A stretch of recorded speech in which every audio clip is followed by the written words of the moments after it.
Hey team, it's Timbo here. Before the marketing gold comes raining down on us all, the Small Business Big Marketing Show is brought to you by Web Central and Design Crowd, two businesses that care deeply, very deeply about your marketing. You know, I've worked in or on marketing all my life, some 27 years, but who's counting? And if there's one thing I know for sure, design plays an integral role in ensuring a business stands out and gets noticed. Back in my day, working for Australia's biggest advertising agency, great design and art direction did not come cheaply. In fact, I vaguely remember sending an invoice to a blue chip corporate client for around $5,000 for a business card design. Well, it doesn't have to be that way at all. Great design can be beautifully inexpensive. You just need to know the right peeps. So, allow me to introduce you to Design Crowd, an insanely simple and cheap way to get anything designed. And I mean anything, from logos and business cards through to signage and tattoos. Yeah, tattoos.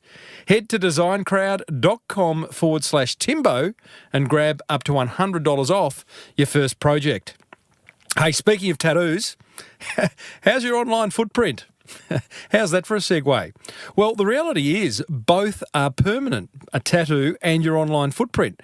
So you may as well make them good, real good. That's where Web Central comes into play. You see, Web Central are laser focused on getting all your online marketing sorted to the point that it grows your business. Imagine that. Online marketing that actually gets your customers and grows your business. They'll build you a highly effective website, update it with content each month, and then ensure it gets found on Google and via social media. They've got 3 exclusive listener packages waiting for you over at webcentral.com.au/Timbo. Today's guest is a 33-year-old reformed podiatrist who, at the peak of his working life, was booked 3 months in advance, was seeing patients at midnight, and his wife was about to have their first child. Something had to give, team. So he put his foot down, little podiatry joke there, made some smart marketing decisions, and now he can't put a foot wrong. Well, I said, welcome to a small business marketing show where successful small business owners share their souls to take your marketing straight to the lead. Now, here's your host, Mr. Timbo Reid. And welcome back to another episode of Australia's #1 marketing show. I am your host, Timbo Reid, but you, so much more importantly, you're a motivated business owner and you are ready to crank out some great marketing to build that beautiful business of yours into the empire it deserves to be. It's exactly what we do around here. If it's your first time round, welcome. If it's your 100th, 200th, maybe it's your 300th time you've listened to one of these episodes, you're mad. What are you doing? But thank you anyway. Hey, big show today. Daniel Gibbs from Posture Podiatry. He joins us to share how he went from working his proverbial ring off to creating an amazing business. And hint, it involves creating an unforgettable customer experience and herbal tea. Yeah. Hey, I also help a horse and donkey charity, of course, who has zero marketing budget, with an idea that could help them raise plenty of coin. And I'm pretty excited also to tell you about an interview I've got lined up for you next week. I think it's a ripper. I'm excited anyway. That's important. Hey, as per usual, there is marketing GOLD dripping from the ceiling over here at Small Business Big Marketing's HQ. So let's get stuck right in. So coming up after this fireside chat, I've got an idea for a UK-based charity to help feed their horses and donkeys through the tough winter months. I'm pretty happy with the idea too. It's based from a previous case study I have come across. But first, let's get stuck into today's guest. He's a podiatrist and his name is Daniel Gibbs, who very kindly cancelled a game of golf on a Tuesday morning, none less, in order to do this interview. I met Daniel at an event recently where he came up and told me how much he loved this show, thanks Daniel, and began to explain how he'd implemented a few of the ideas he'd heard over the years. That piqued my attention. You know how much love I have for action takers. Now, Daniel particularly liked the episode I did with Dentist Padi Lund a couple of years ago, who actually was on the verge of suicide.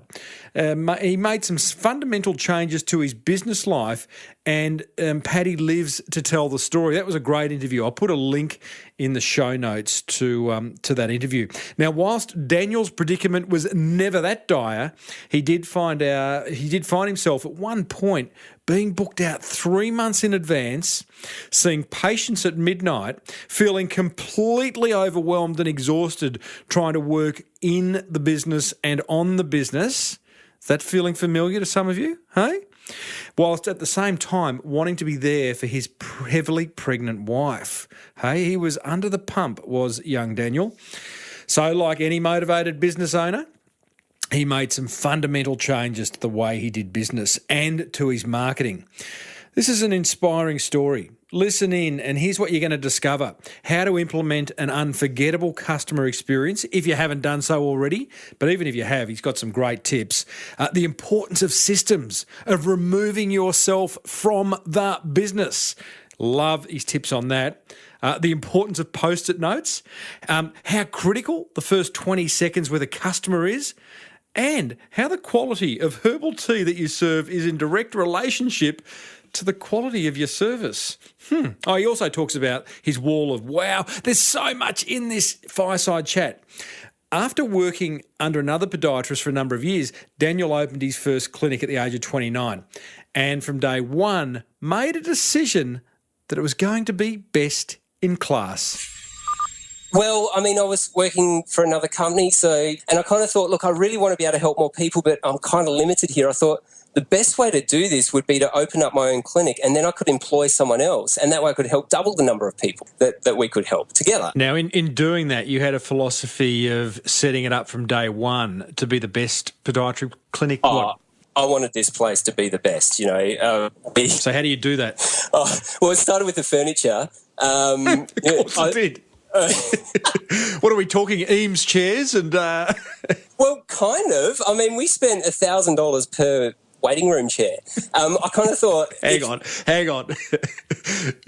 Just take me through that. Take me through that. What have they got? Inbuilt massage, air conditioning. What have they got there? I think it more came from a surprise of how frigging expensive chairs are. Yeah, right. But look, I just wanted a chair that looked nice, that people enjoyed sitting in. Mm-hmm. So when they came in, it looked like there was almost a bit of quality in the place already before they even saw the podiatrist. So, yeah, it was kind of a case of walk into this place. It looks really nice. It's kind of got a bit of a luxury feel to it.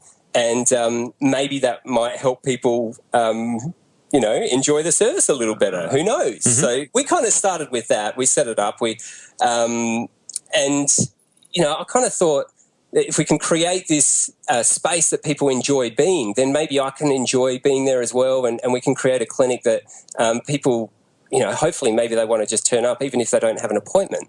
You know what I mean? Yeah, totally. So you nice chairs, nice looking place. What other things did you do? I read somewhere where you said don't put your name on the sign. Is there a naming kind of principle involved here?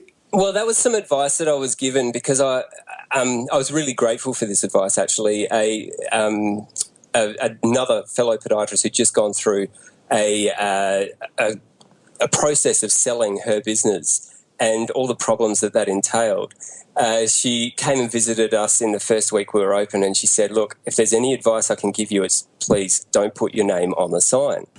And I kind of agreed with her straight away because I thought if this is going to be a business, it doesn't need to be reliant on a person or a person's name. Yeah. And so it was something that I decided not to do. And right from the beginning, I kind of thought I really need to try and put in place systems that allows this place to not be reliant on me.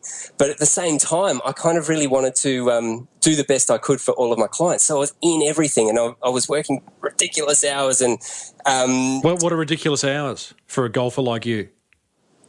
Sometimes I book people up till midnight. No.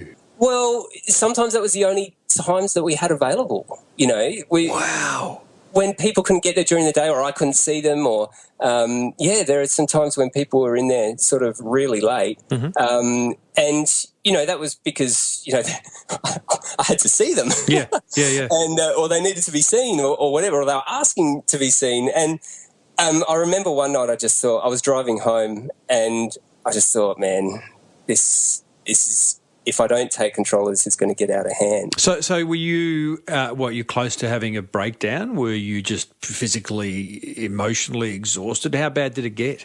It sounds like it probably should have got to that stage, but it didn't, because my big driver was the fact that I was helping people, and it actually really energised me to be seeing these clients and making a big difference in their lives. So I actually enjoyed that sort of thing, but that in itself was a problem. Because, but anyway, the point that we got to was we were trying to get pregnant, and finally, after a couple of years of trying, my wife got pregnant, and the advice from the doctor was, hey, you're going to need to take 3 weeks off around the time of the birth of the baby. And I really, really wanted to do this, but I just couldn't see how we could do it. Okay, because you're at this point in time, correct me if I'm wrong, but you're booked up, you're booked up 4 months in advance. Yeah, the clinic's going pretty well. Other people... Yeah, so at that time it wasn't quite 4 months, but it did get to that sort of afterwards. But that's sort of later on in the story. You've got this business completely reliant on you. 100%. Your wife's about to have your first child. Yep. And you're looking down the barrel of, well, this can't continue. You've created a great problem, in one sense. In another sense, something had to change, right? So that's right. This is reminding me, I'm going back a few years now to an episode where I interviewed Dentist Padi Lund, who was on the verge of actually killing himself, as he shared in that interview. But he did ask himself the question, what do I need to do to be happy?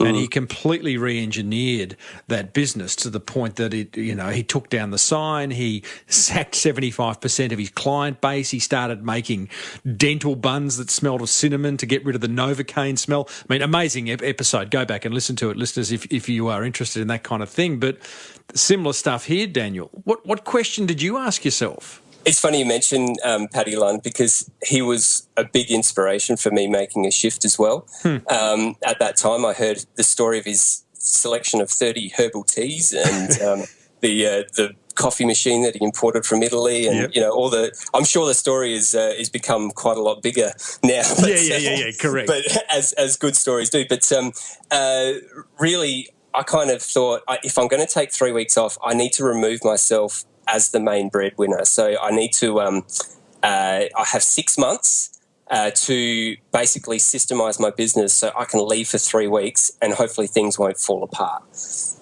Nice.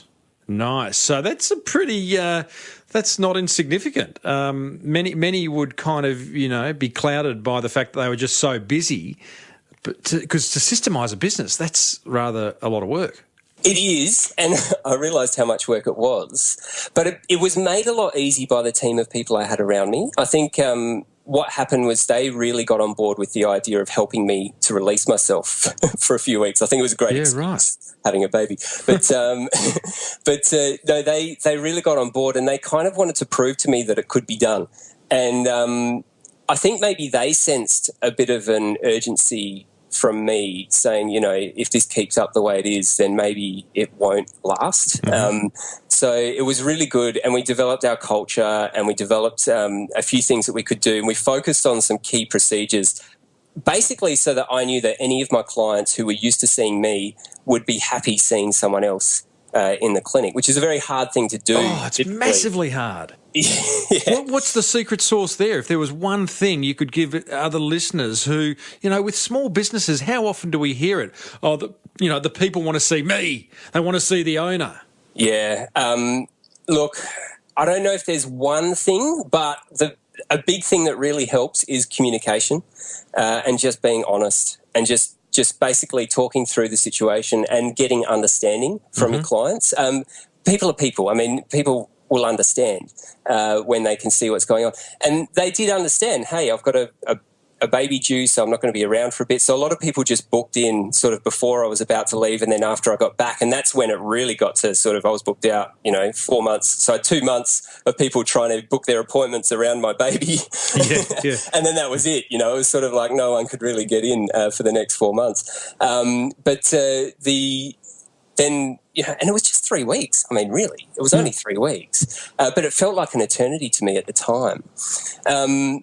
But yeah, communicate really well and then focus on the culture with the team so that they actually support you in this journey. Because as a business owner, it's hard to hand over that trust.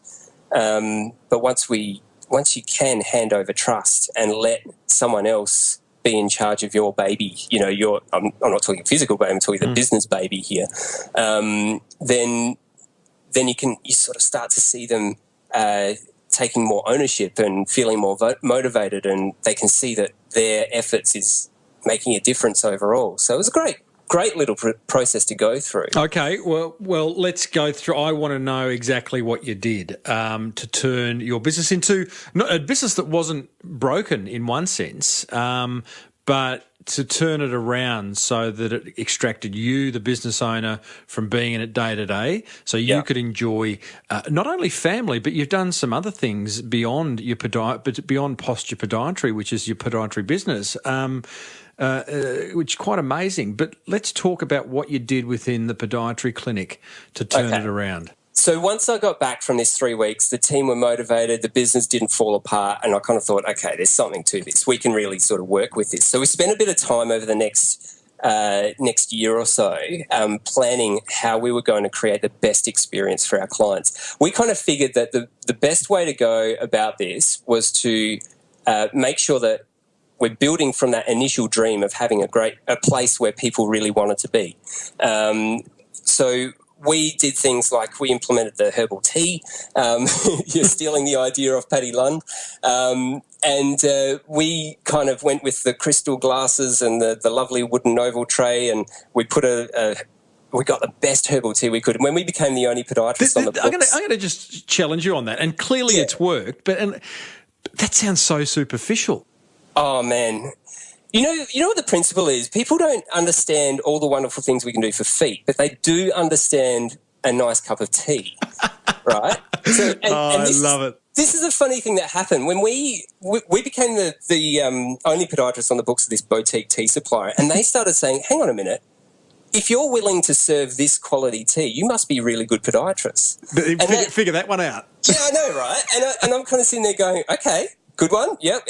It looks like we're hitting on something right here. So we started, we got this lovely tea. We got these from Germany, these beautiful herbal tea bags and everything. And we got the kettle that heats the water up to the right temperature. We got a little tea timer. So we knew that whenever they got the tea, there was this little sand hourglass timer that was sitting on the tray with the tea to make sure that the client had the tea at its best, if you know what I mean. I sort of do. Yeah. I sort of do. But aren't we're very strange creatures, humans. You're right. I mean, last week's guest, we're talking about price being an indicator of quality, which sometimes it is, sometimes it isn't. Now you're sharing an idea, which is herbal tea is an indicator of the intelligence of your podiatrist. I mean, it's extraordinary. It's right. It's almost like quality is the indicator of quality. So if we can be quality in all the other little things we do, then we're likely to be perceived to be quality in the treatment we offer. And don't get me wrong, we actually do provide a great treatment experience as well. Yeah, I don't know about that. I'm not interested. I just want to make sure you've got a nice green tea. Exactly. Well, this is the thing, right? What would happen is we'd had all this tea set up, and then people would come in and we'd say, hey, would you like a cup of tea? And they're like, nah, I'm right, thanks.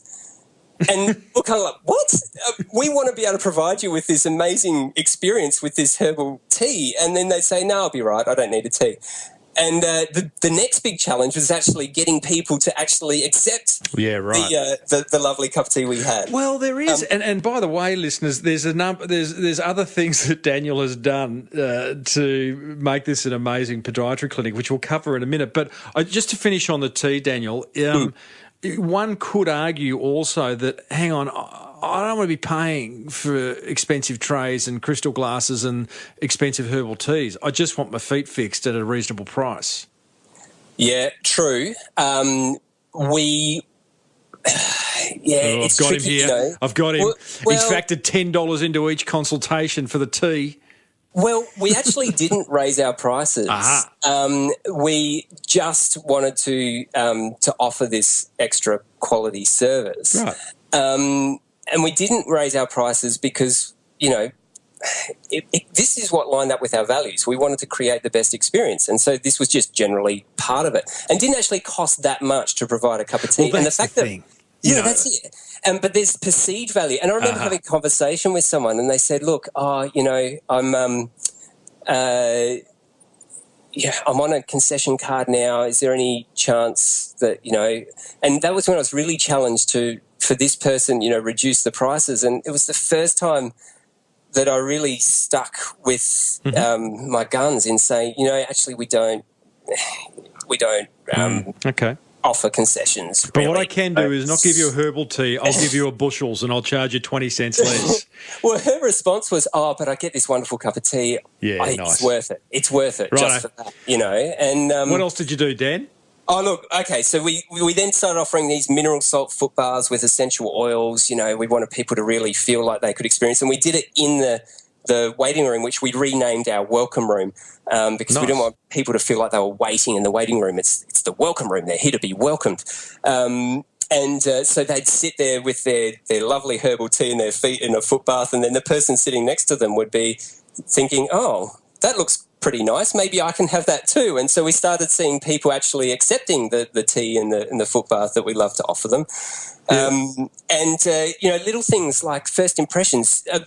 A person makes an opinion of a place within 20 seconds, or this is what I read anyway. I would argue a lot less, but you certainly in the first minute, no doubt. Yeah, so when someone walks into the place, you know, we've got a window of opportunity to create a great first impression. So we just implemented some policies and procedures around courtesy and around the way we greet people. So one of those was our first 20 seconds procedure. So essentially, whenever someone walked into the clinic, we would just drop everything to make sure that they're greeted.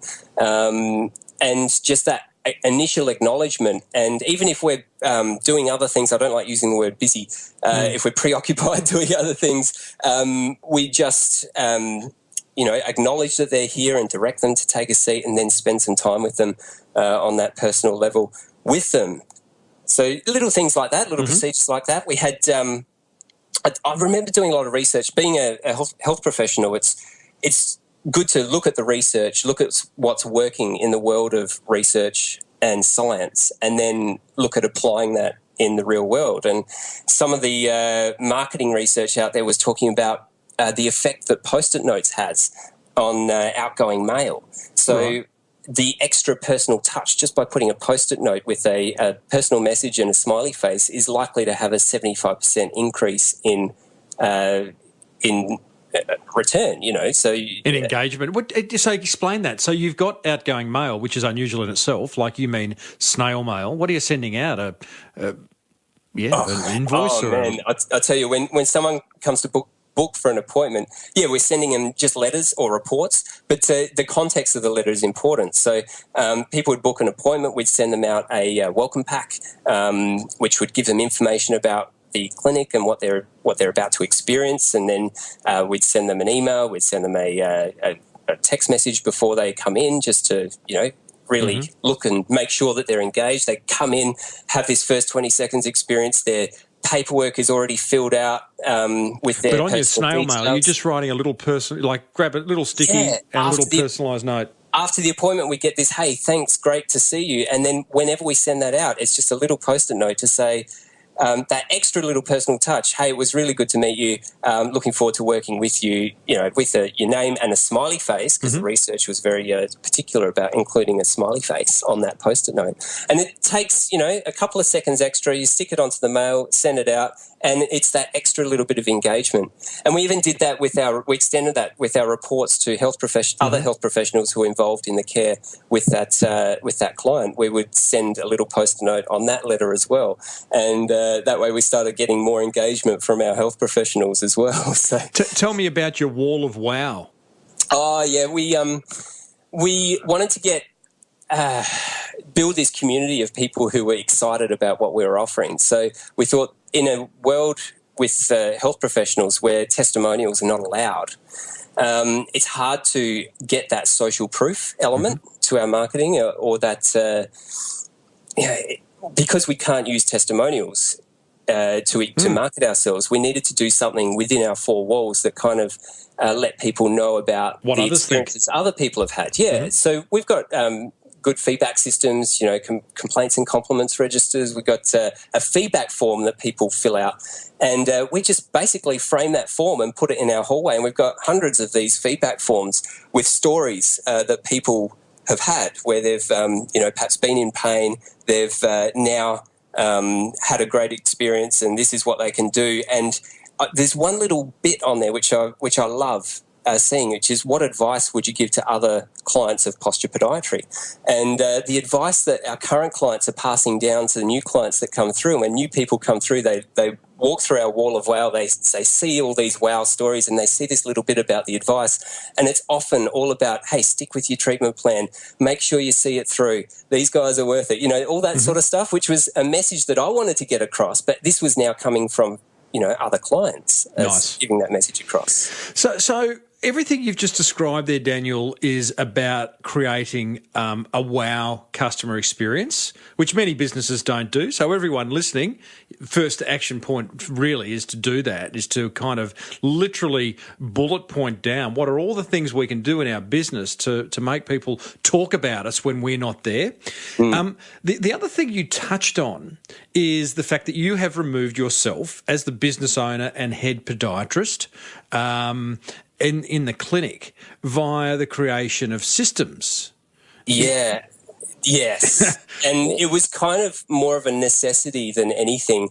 I mean, with all these extra high-touch processes and experiences, a really big part of implementing that was keeping the team on board. I actually needed to spend a lot more time with my team to motivate and inspire and generate that culture, or be the carrier of the culture of being able to think that it's okay to do this extra work, for example, for the benefit of the client. But I just simply did not have time to do it because I was still really booked up. I still had lots of clients coming to see me, and I loved every one of my clients, and I continued to want to see all these clients as well.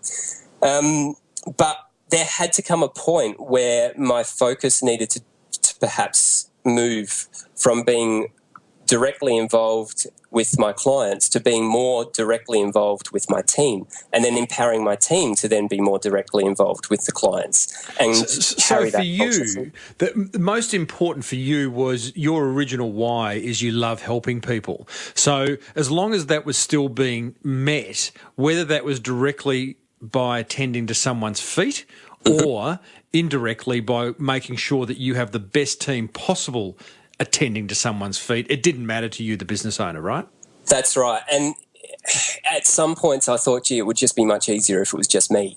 And going back to that state where it was just me kind of presented itself as quite an attractive opportunity. Why? Especially, Why? Were you being let down?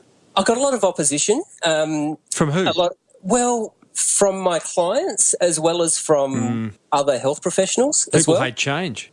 Yeah, and I mean, it was actually a really tricky time because people didn't really understand. I mean, the comments were, hey, but this is a shame. You've trained, you've got the experience, you've got the certificates on the wall. You're the one who I'm choosing to see. I don't want to see anyone else. I've followed you here. This is something that's pretty heavy. Yeah, and in those moments, I really had to think bigger at that time. I had to think about, no, I can help more people by empowering my team to do that. And it was was the hardest journey of my life. Can you remember Can you remember the moment where you did break through all that negativity? Yeah, and it was actually after the event. So I actually had to go through the whole experience and come out the other side. And it was actually represented to me on the day I finished consulting 12 months later, when my team sat me down, and this was the Tuesday before Christmas in 2014. And it was a moment I'll remember forever, because they essentially sat down and they sat me down. They each took turns to say how grateful they were for the change, in seeing me go from being there with my clients to now being there for them. They felt like they wanted to release me to continue in that journey. Wow. You know, and it was a really special moment for me. It was kind of tied everything together, and it really made me feel confident that the business will never lose its personality, because my team are now carrying that personality. They're carrying that culture, and they've really seen my heart in what I'm trying to do here, and they've observed it, and they've watched it, and they've watched the struggle and the pain that I went through in coming off the tools, which is kind of a crude way of putting the whole process. But that's what you've done. Yeah, essentially, yeah. Okay, mate, that's a very, don't you wish you'd recorded that little meeting Christmas Eve or whenever it was? I'm feeling a little emotional thinking about it now, because it really was a special moment, and it was kind of that culmination of everything and going, hey, I've done the right thing here, and now I feel like I'm released to really go on to the next level. And you have really done that. So let's talk next level, because you've done a number of things. You've gone and invested in other businesses. I want to touch on that, because one of them I want to interview. You're playing more golf. Actually, this is funny. After that meeting, we had the Christmas break, and at that time I signed up to be a member at the golf course that I grew up on when I was a child. Right. So old school. Oh, man, I remember selling golf balls back to the golfers back when I was 8 years old, through our back fence. So, Daniel, tell me, just wrap some numbers around what these changes, removing yourself, putting in place the systems and processes, creating an amazing customer experience. What did that do for your business? Reveal as much as you can. Okay, well, I originally wanted this to be a 5-year experience. I was challenged to do it in 6 months. To basically rip the Band-Aid off, to remove myself as the main breadwinner in the business. At the time, I was generating 80% of the income for the business, so we had 2 other podiatrists there, but I was still doing 80% of the work. And I kind of negotiated with my mentor at the time that, no, I won't do it in 6 months, I'll do it in 12 months, and I'll take out 1 day each quarter. And I'll use those extra days that I have to invest in the team and the structure and the systems. But it was a real gamble because of that pushback that I had before that I mentioned earlier, but also the fact that, hey, the money, like I'm the 80% income earner here, so if I take myself out, then there's going to be less money going around. And I didn't quite make the connection between the fact that working in the business and working on the business would have such a huge impact on the money side of things. So what happened when I reflected 12 months later and I'd come off the tools, I had gone from generating 80% of the income for the business to 0%. And in that time, this is what really surprised me. I'd not only replaced my income in the business, by putting in place certain systems and things like that. But the business had actually grown 20% in that time as well. Okay, let's just get really clear there. You were generating 80% of the income for the business. You went down from 80% to 0% income generation. Yep. You replaced your income by putting in place certain systems. Like what? Gambling? I mean, one of them was the daily huddle. I mean, it's all about culture and it's all about the teamwork, right? So we started meeting on a daily basis with How does that replace your income? Well, I don't know, but it did. Because what happened was because we passed the hat around in the huddle. No, we had a chance to connect, and that connection meant that we had a chance to inspire each other. And then that would then carry on to when we were seeing our clients, and then our clients would be happier with us, and so they'd send more people to us, and then we started to build this whole culture around people referring their friends. So then your business increased by 20%, and you're able to draw a salary equivalent to the income that you were making as a podiatrist. Yeah, so on top of the extra salary that I was drawing as a podiatrist, yes, exactly. It grew 20% on top of that. So, do you miss feet? It's a good question. I miss people. Right. I do keep my hand in it a little bit. We still work with the Australian Dance Theatre. We work with, a couple of people like that. But yes, I do. I miss the interaction, that one-on-one interaction. You wouldn't miss a festy ingrown toenail, I'm thinking. No, they can be fun. You like them? Well, it's the difference it makes. You get into it, you fix it, and people go, oh, the relief, and sometimes it is really cool. Yeah, I'll put my hand up to do it if we're out and about and someone's got a splinter or something. I'll always be the one to get in there and try and get it out, because there's something in it, a lot of pus. That's what's in it. Now, Daniel, tell me, you freed yourself up. Business posture podiatry humming along.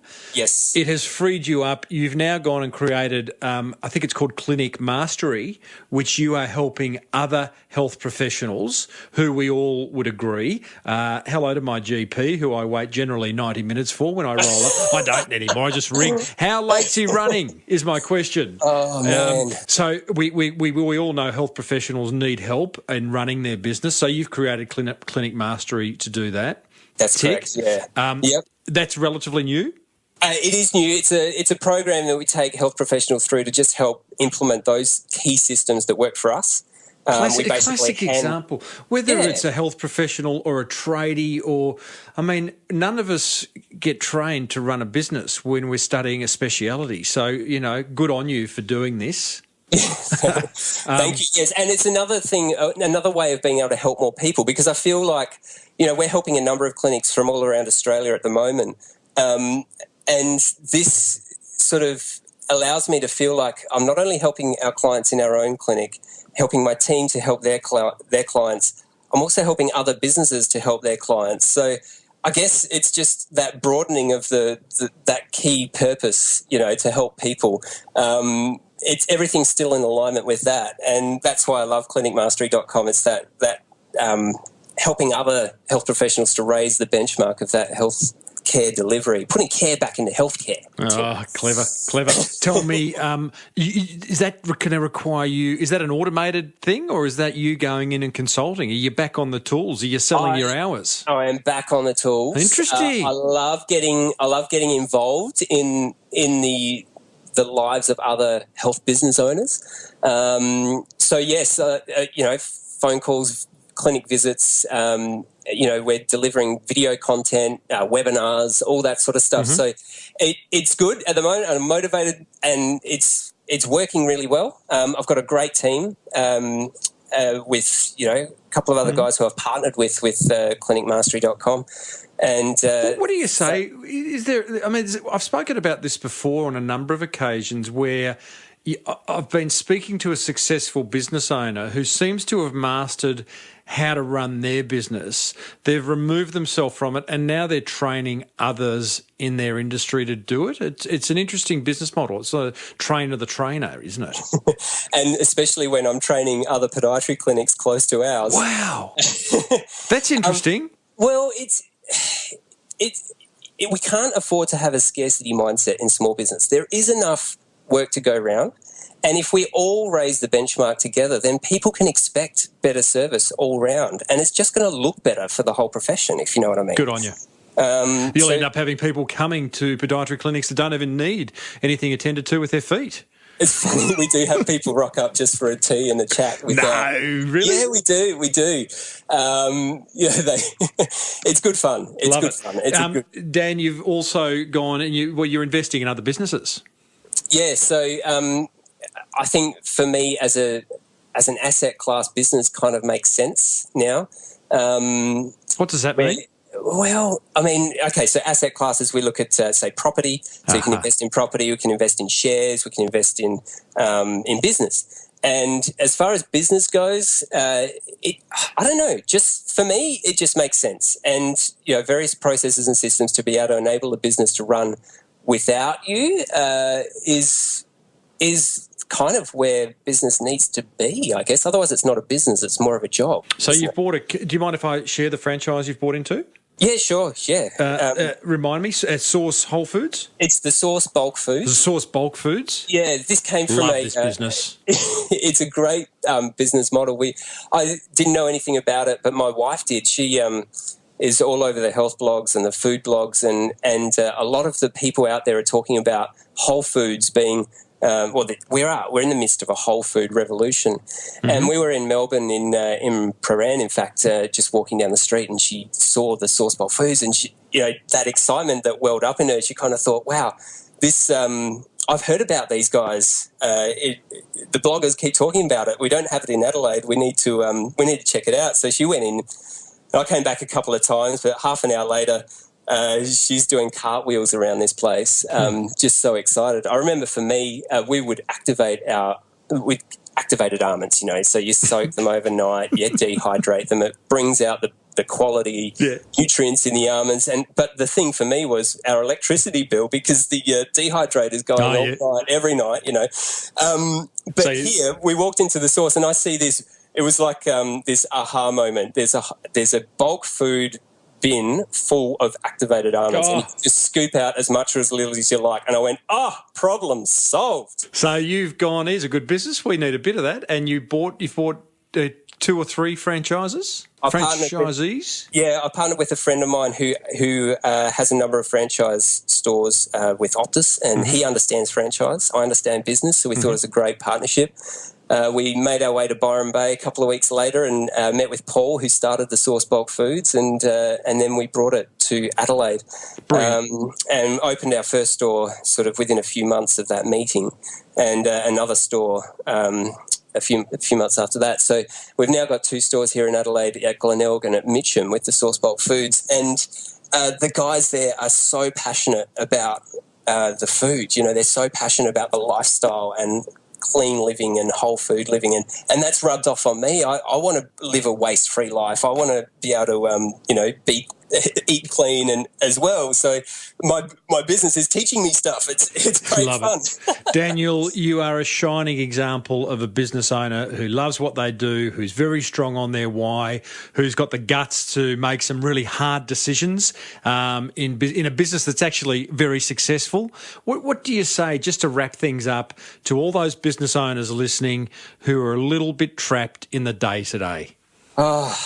It's a problem that is shared by many business owners out there. You're not alone. That feeling of being trapped by the business is something that it haunts me even now, and I never want to be back there. I just say, look, what's the first step?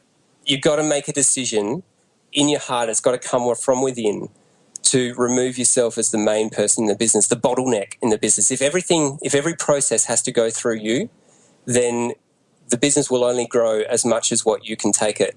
But if you were able to hand over some of those responsibilities and remove yourself as the bottleneck, it will free you up to be able to do what you love doing. And that may be working in your business, or maybe not, but at least you're free to make that decision. Love it, mate. Get out of your own way would be the advice there. Dan, thanks for sharing, mate. Again, sorry for getting you off the golf course. I'll let you get back there now. Thanks, Timbo. Really love talking with you.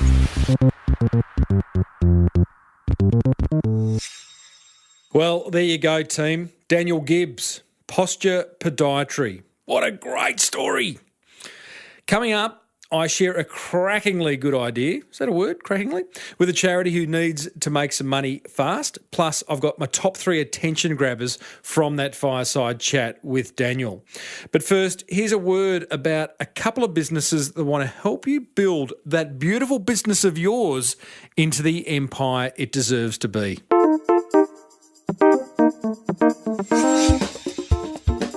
Support for this show comes from Web Central, who love building small businesses' websites that not only look great, but get you more customers. I asked Verity Ma, their Chief Marketing Officer, to share her top 3 business website must-haves that are simply non-negotiable. The 3 must-haves for an effective website, I think, starts with a clear call to action. So when you get a visitor to that website, what do you want them to do?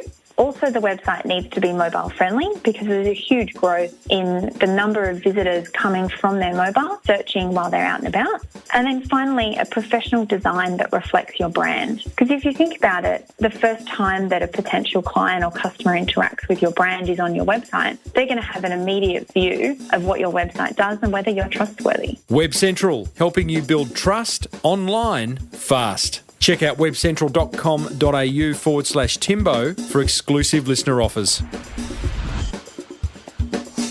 The Small Business Big Marketing Show is also grateful for the support of Aussie-owned business DesignCrowd.com, the world's #1 custom design marketplace where it's beautifully simple and cheap. I love cheap. To get a design you love, guaranteed. I asked founder Alec Lynch what problems Design Crowd solved for us small business owners. Buying design has traditionally been an expensive process, a slow process, and a risky process. Design Crowd's crowdsourcing solution fixes those problems. DesignCrowd.com, a faster, cheaper, more creative way to get a custom logo, graphic, or print design for your business. For a special VIP offer that can save you up to $100 on your first design, visit designcrowd.com/Timbo. Righto, so my 3 attention grabbers from that fireside chat with Daniel Gibbs of Posture Podiatry.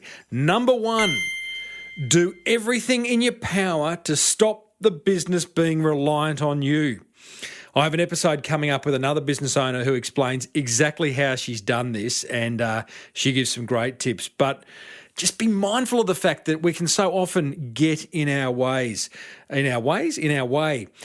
My guest in a couple of weeks' time shares a beautifully elegant 3-step process for helping you do this. Attention grabber number 2. What's your herbal tea? Now, I don't mean what flavour do you like. I mean, what can you offer your customers that's simple yet makes them go, wow? The guy who services my car always gives it a wash, inside and out. My local coffee shop gives me a little macaroon with my coffee, which I don't have coffee anymore, I have tea. But what's your herbal tea idea? Have a think about it and implement it. And attention grabber number 3, ask your clients, what advice have you got for other clients of your business? Their answers could form the basis of your wall of wow, or you could sprinkle them throughout your website or include them on your quotes, just like little testimonials. It's a great question to ask. Hey, what grabbed your attention? I'd love to know. I really would. Head over to smallbusinessbigmarketing.com/326 and let me know in the comments section of the blog post.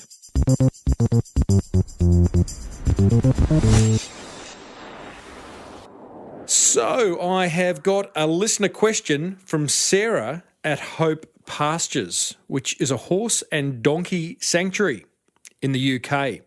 She says, hey, Timbo. Hey, Sarah. What tips do you have for small charities who don't have a budget to spend on marketing? We are on social media and have a website. We've made a lot of contacts, but need to keep the interest through the winter months. These are our hardest months as we are a horse and donkey sanctuary, and we have to feed them on a lot more in the winter. We're also involved in the local community, including taking our rescued animals to visit care homes, schools and groups. What a great thing to do. We have been guests on podcasts and was wondering about making our own. Sarah from Hope Pastures, that's HOPE pastures.org. Now, Sarah, keep doing interviews on podcasts and by all means go and create your own, but I want to give you a bigger idea. I'm going to suggest you consider a crowdfunding campaign using something like crowdfunder.co.uk, which is local to your country. There's a great case study on there, and I'll put a link in the show notes to it. But the Pupmobile did this, which is a charity which provides hearing dogs for deaf people. And they raised over £16,000 from 342 backers in 35 days with this really simple 2-minute video in which we hear from various people involved in the charity. Check this out. What do? I'm a puppy trainer. I train adorable puppies like Evie to help deaf people. The dogs learn to alert their recipients when they hear an important sound. Sound I can't hear, like the telephone, the doorbell and the alarm clock in the morning. And once they've mastered this, they learn how to respond to a danger sound. I used to worry that I couldn't hear the smoke alarm during the night or wake up in the morning with the alarm clock. I couldn't sleep well for years. It's not just the practical difference that hearing dogs make. Before I got Jaffa, I was worried and shy. He'd given me the confidence to get out and about. I found it difficult to communicate with strangers, but Jaffa changed all that. This year, we want to train 140 more hearing dogs to help severely and profoundly deaf people. To do that, we need to take the puppies, dogs, staff and the deaf people we help to lots of different places. Visiting my house, my workplace and going out to the shops. Crowded places like the train station and in town centres. And for that, we need transport we can rely on. But we don't have it. Our van spends more time in the garage than on the road. When our van breaks down, it leaves people and dogs stranded on the side of the road, which isn't ideal. We need to get puppies and lots of dog food to our satellite training centre in Southampton. We need to get all of our kits and our dogs to London to do a demonstration. Lots of our recipients haven't had a dog before, so in the first few days, we take them to busy places and they get some experience walking with their hearing dog. It was great building a bond in the first few days. It was so easy then when we went out on our own, first time. Training hearing dogs is a big challenge. And we need your help. Our dogs make lots of journeys and visit lots of places. For this, we need a reliable vehicle for all the team to use. We want to buy a van that can carry up to 7 people, 3 dogs, and transport all the equipment that we need. This special new van will make a crucial difference and help us train more hearing dogs. To help more deaf people. So check out our fantastic rewards. And please give as much as you can to help us buy our new van. Thank you! How simple and clear is that message? So Sarah, follow these 4 simple steps, well 5 really, to get a crowdfunding campaign up for Hope Pastures, okay? Number 1, get clear on what you want funded, really clear. Then create great messaging. Spend time crafting your messages for your crowdfunding campaign. Offer rewards for different pledges. Pupmobile do this very, very well in the link that I'll put in the show notes. Step 4, have a clear fundraising target, so know what you're shooting for and so that others know that as well. And step 5, have a clear time frame. All right, now here's the pro tips. Be realistic, not greedy. I'm sure you wouldn't be. Get your extended team involved. Staff, volunteers, local community, as many people as you can involved in bringing this crowdfunding campaign to life. Another pro tip, speaking of the local community, ask local businesses to donate gifts you can use to reward backers. The Pupmobile did this so well. They had a series of different pledge levels and you got something back in return for pledging money at different levels. It was very, very clever. And I think local businesses can contribute to this, both in gifts and maybe even helping you send these rewards out to people who pledge. Final pro tip, promote the crowdfunding campaign via your email, social media, local publicity, press, shout it from any rooftop you can. Otherwise, it'll get buried in all the other crowdfunding campaigns that are out there. So there you go. Head over and set up that on crowdfunder.co.uk. Check out the link over at smallbusinessbigmarketing.com/326 for the whole Pupmobile case study. It's an excellent one. Thanks for the question, Sarah. And if you do the crowdfunding campaign for Hope Pastures, then send me the link and I'll share it with my tribe. I love a good donkey noise. Always thought that was one of the more unusual animal noises going around. Hey, that almost wraps up another episode of the Small Business Big Marketing Show. Next week, we are joined by a fellow who has recently finished a social experiment in which his video production company produced a series of viral videos that passed off as being real, but in fact were totally fake. And you may well have been fooled by some of them yourself. Have you seen the Sydney Harbour shark attack video? Or the crazy guy running into a tornado to take a selfie? And there's a few others as well. 164 years of YouTube watch time later, that's how many hours of watching these videos he's created have had. He shares his do's and don'ts when it comes to anyone wanting to create a viral video. It's really, really fascinating. Hey, you know, I chat with all sorts of incredible business owners on this show who reveal some amazing marketing insights that have helped them build a business they love. From celebrity trainer Michelle Bridges to a fellow who is disrupting the Australian airline industry, to Maxine Windrum, founder of Brava Woman, a boutique and highly successful bra fitting retailer. Here she is sharing where the business idea came from. We just spoke to women. You know, we spoke to you wouldn't speak to women men. at events, just our friends, and it was the same story. Tim, I actually can't remember one woman saying, no, I don't have any problems with bras. Yeah, right. You know, or if they were smaller in the bust, they would say, oh, but I've got a friend, or my mum has a problem, or my cousin, let me know when you open. So why a year, Maxine? Why did it take a year to finally go, oh, hang on, I think we better solve the problem?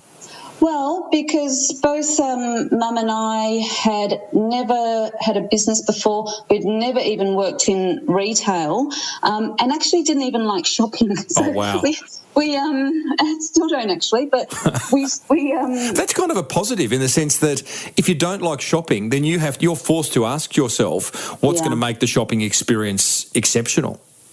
Yes, that's right. And do you know, so many of the same reasons kept coming up that women don't like bra shopping, and it's because when they have a fuller bust, they're made to feel they're abnormal. They walk into a store told there's nothing for them, or that will do, you know, fitted into a big back size to get the big cup size because the right sizes weren't available, and just sold to and said, yes, this is fine. When as a woman, you know whether you're comfortable or not. You know that in a bra that it doesn't quite feel right, but you don't quite know why. And if you're going to a professional bra fitter and they're not helping you, then where do you turn? You know, there's nowhere else to go. Now, just in case you're wondering, the answer is yes. There are some dad jokes in that interview, but not as many as you may think. I was on my very best behaviour. You can hear the full interview with Maxine plus hundreds more over at smallbusinessbigmarketing.com. Or you know what I'd love you to do if you haven't already, go and subscribe on iTunes. That way you'll never, ever miss another episode. Hey, be sure to check out designcrowd.com/Timbo. They're an ideal way to get any marketing materials designed for that beautiful business of yours. Plus, I've got an exclusive listener offer waiting for you over on their website, designcrowd.com/Timbo. Speaking of great offers, webcentral.com.au/Timbo if you'd like a custom website built and managed for you. And who doesn't want a bit of that? Or maybe you just want your current website brought into the 21st century, which would be a good idea as well. Hey, if you loved the Small Business Big Marketing Show, or love it, both, then go and pay it forward by letting another business owner know about it. One who could do with a bit of marketing love, because there's so much more where this came from. Until next week, I'm Timbo Reid. Always have been, always will be. Thanks for listening to the Small Business Big Marketing Show. May your marketing be the best marketing. Bye for now.